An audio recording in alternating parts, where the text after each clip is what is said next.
Hi guys, welcome back to my channel. तो चलिए पचिंको के आगे की स्टोरी को हम कंटिन्यू करते हैं।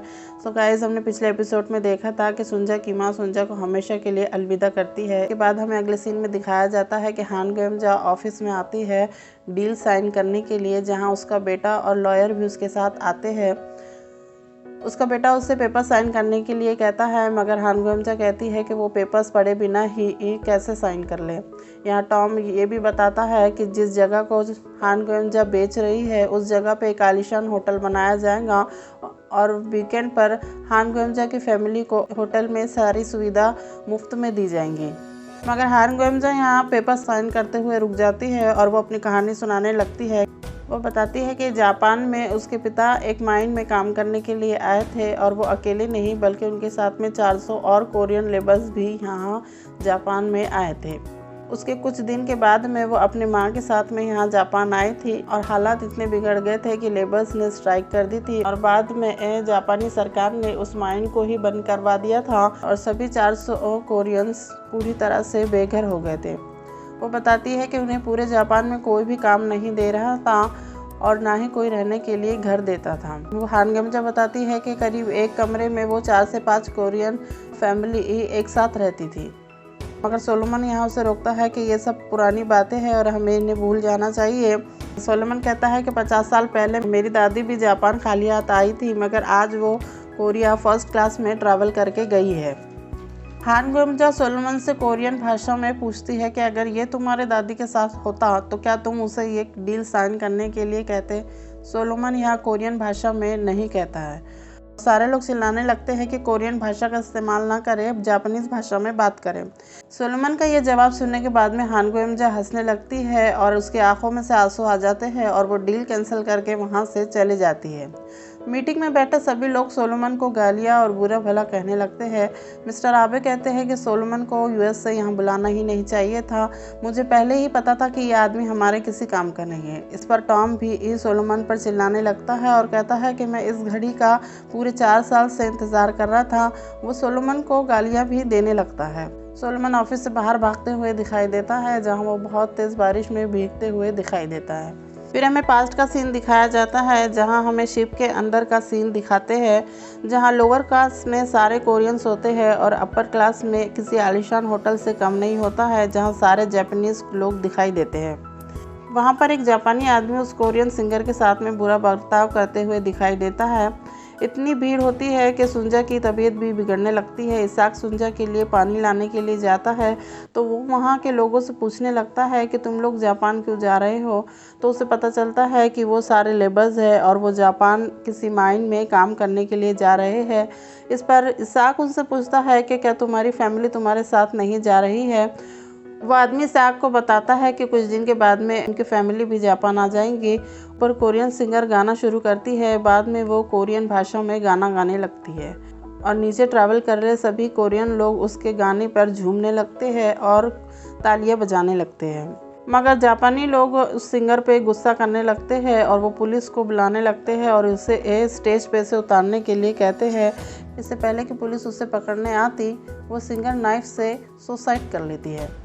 सुंजा ओसाका जापान आ जाती है और इसाक का भाई यूसुफ उन्हें लेने आता है, मगर वो सुंजा को देख के ज़्यादा खुश नहीं होता है। जैसा कि हांसो ने सुंजा को बताया था कि जापान में सब कुछ है, इलेक्ट्रिसिटी, ट्रेन सर्विस। सुंजा को जापान वैसा ही लगता है। मगर यूसुफ यहाँ इसाक को जापानीज़ भाषा में बात करने के लिए कहता है। वो कहता है कि यहाँ सब कुछ है, मगर जहाँ पे कोरियंस रहते हैं वो जगह किसी नर्क से कम नहीं है। यहाँ चारों तरफ गंदगी है और कोरियंस का हाल पूछना तो दूर, सरकार उन्हें कोई सुविधा देना नहीं चाहती है। जब सुंजा घर पहुँचती है तो क्यूही सुंजा का बहुत अच्छा वेलकम करती है और उसे डिनर में चावल देती है, जिसे देख के सुंजा रोने लगती है। सुंजा को अपनी माँ की याद आ जाती है। यहाँ हम व्यूअर्स को समझ आ जाता है कि यूसुफ इसाक की शादी से खुश नहीं होता है। उसे लगता है कि सुंजा ने उसके भाई को फंसाया है। वहीं दूसरी ओर क्यूही ऐसा नहीं सोचती है। सुंजा को भी लगता है कि वो इसाक और उसके परिवार के लिए सिर्फ एक बोझ है, मगर इसाक उसे कहता है कि वक्त के साथ सब कुछ ठीक हो जाएगा और तुम्हें ये सब कुछ सोचना नहीं चाहिए और मैं इस बच्चे को अपना नाम दूंगा यहाँ वो सुंजा की खूबसूरती की बहुत तारीफ भी करता है और यहाँ वो दोनों हमें क्लोज मूवमेंट में दिखाई देते हैं। अगले सीन में हम देखते हैं कि सोलोमन किसी पार्टी में अपने बचपन के दोस्त से मिलता है, जहाँ वो सोलोमन का इंट्रोडक्शन कराते हुए कहता है कि सोलोमन पे सभी लड़कियाँ फिदा थी, मगर सोलोमन सिर्फ एक ही लड़की को पसंद करता था जिसका नाम हाना है। यहाँ सोलोमन अपने दोस्त को बताता है कि हाना काफ़ी अरसे से एक गायब है। सोलोमन का दोस्त सोलोमन से कहता है कि हाना जैसी लड़कियाँ सिर्फ एक ही एरिया में पाई जाएंगी, ये वो रेड लाइट एरिया का नाम लेता है। सोलोमन का दोस्त यहाँ सोलोमन को मिस्टर आबे से होशियार रहने के लिए कहता है कि वो सोलोमन के खिलाफ पूरे ऑफिस में नेगेटिविटी फैला रहा है और इसके साथ ही साथ वो टॉम के बारे में भी यहाँ बात करता है और उसे टॉम से भी खबरदार रहने के लिए कहता है। इसके बाद नाओमी भी उस पार्टी में दिखाई देती है, जहाँ वो अकेले में उससे कहती है कि मैंने डील के बाद में तुम्हें बारिश में भीगते हुए देखा है और उस गाने पर डांस भी करते हुए देखा है। वो नाओमी को बताता है कि उसे लगा कि उस पर से किसी तरह का बोझ पूरी तरह से हट गया है। इसके बाद में हमें प्रेजेंट का ही सीन दिखाया जाता है, जहाँ सुंजा बुसान पहुंच जाती है। वो फिश मार्केट जाती है, जहाँ बुसान पूरी तरह से बदल चुका था, लेकिन वो फिर भी फिश मार्केट में एंजॉय करती है। इसके बाद में वो एक डिपार्टमेंट में जाती है, जहाँ ग्रेवयार्ड का पूरा डेटा सेव किया हुआ होता है। वहाँ वो अपने पिता की ग्रेव के बारे में पता करने के लिए आती है, मगर उसे किसी भी तरह की इंफॉर्मेशन वहाँ नहीं मिलती है। इसके बाद जब वो निराश होकर जाने लगती है तो उस डिपार्टमेंट की लेडी उससे कहती है बोकी नाम की एक लेडी ने ग्रेव को शिफ्ट करवाने के लिए एप्लीकेशन करवाई थी। इसके बाद में वो उसे बोकी का एड्रेस भी देती है। सुंजा ये नाम सुनने के बाद में काफ़ी खुश हो जाती है, क्योंकि काफ़ी अर्से के बाद में वो अपनी बहन से मिलने जा रही थी। सुंजा की बहन जब दरवाज़ा खोलती है तो वो उसे कहती है कि मुझे किसी तरह का सामान नहीं चाहिए तुमसे, तुम यहाँ से जा सकती हो। सुंजा यहाँ जवाब में कहती है कि क्या मैं इतनी बदल गई हो कि तुम मेरी आवाज़ भी पहचान नहीं पा रही हो। यहाँ पे वो उसे पहचान लेती है और दोनों बहुत रोने लगते हैं। इसके बाद में बोकी अपनी स्टोरी सुनाना शुरू करती है कि सुंजा की शादी के बाद में वो दोनों बहनें और उसकी माँ पूरी तरह से अकेले हो गए थे और फिर हमें एक आदमी ने ऑफ़र दिया फैक्ट्री में काम करने के लिए, जहाँ सुंजा की माँ नहीं चाहती थी कि हम उस फैक्ट्री में काम करें, मगर सिचुएशन कुछ ऐसी थी कि हम वहाँ जाना ही पड़ा। वो बताती है कि जब हम उस शहर से वापस लौटे तो सुंजा की माँ इस दुनिया में नहीं थी, सुंजा की माँ इस दुनिया से चली गई थी। इस पर सुंजा काफ़ी रोने लगती है।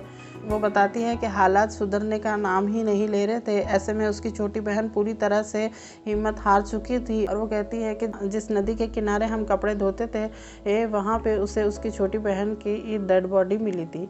यानी यहाँ पर हमें पता चलता है कि उसकी छोटी बहन ने सुसाइड कर ली थी। ये सुनने के बाद में सुंजा काफ़ी रोने लगती है।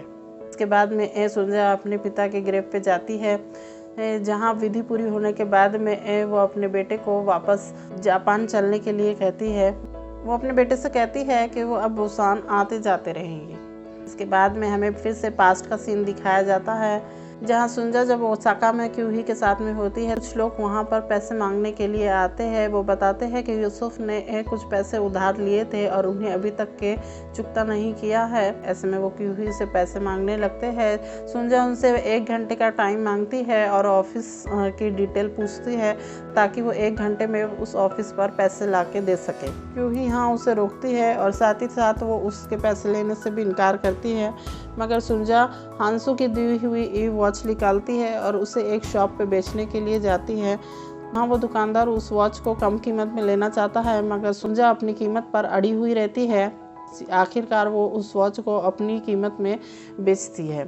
इसके बाद में वो क्यूही को कहती है कि हमें उस ऑफिस पे चलना चाहिए, अगर क्यूही यहाँ बहुत घबराई हुई रहती है। अगर सुंजा यहाँ उससे कहती है कि हमने उसे 1 घंटे का टाइम दिया है, अगर हम वहाँ नहीं पहुँचे तो फिर से वो हमारे घर पहुँच जाएगा।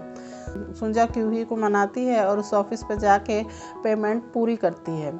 जब दोनों घर लौटने लगते हैं तो क्यूही सुंजा से कहती है कि वो एक अच्छी फैमिली को बिलोंग करती है और उसके फैमिली बैकग्राउंड काफ़ी अच्छा है। इस तरीके के काम कभी नहीं किए हैं। जब उसकी शादी हुई तो उसे अपने हाथ से ही खाना बनाना पड़ता था और सभी काम अपने हाथों से करना पड़ता था।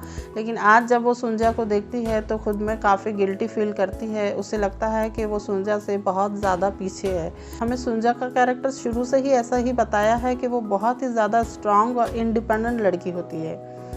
यहाँ पे सुंजा जवाब में क्यूही को यही कहती है कि मेरी माँ हमेशा यही कहती थी कि लड़कियों को हमेशा से इंडिपेंडेंट होना चाहिए और उन्हें अपना हर काम अकेले करते हुए आना चाहिए। ये सुनने के बाद में क्यूही सुंजा से काफ़ी इम्प्रेस भी होती है। दोनों जब घर पहुँचते हैं तो यूसुफ वहाँ दोनों को घूरते हुए दिखाई देता है। ये जहाँ पे क्यूही 1 मिनट के लिए सुंजा से ये पूछती है कि क्या हमने कुछ गलत किया है। सुंजा जवाब में कहती है नहीं। फिर हमें प्रेजेंट का सीन दिखाया जाता है जहाँ सोलोमन ये डिसाइड करता है कि वो हाना को ढूंढ ही लेगा और वो उस एरिया में जाता है जिस बारे में उसके बचपन के दोस्त ने उससे बताया था। वो वहाँ फ़ोटो लेके हर एक आदमी से पूछने लगता है कि तभी वहाँ एक आदमी की एंट्री होती है जो उसके फादर के एक दोस्त होते हैं और वो उसे अपने घर लेके जाते हैं और अपनी फैमिली से मिलाते हैं। और सोलोमन यहाँ उसकी फैमिली से मिलने के बाद में वहाँ डिनर करते हुए दिखाई देता है। आगे की स्टोरी मैं आपको नेक्स्ट वीडियो में कंटिन्यू करूँगी। अगर आपको मेरा वीडियो पसंद आया तो इसे प्लीज़ लाइक कीजिए, शेयर कीजिए और मेरे चैनल को सब्सक्राइब कीजिए।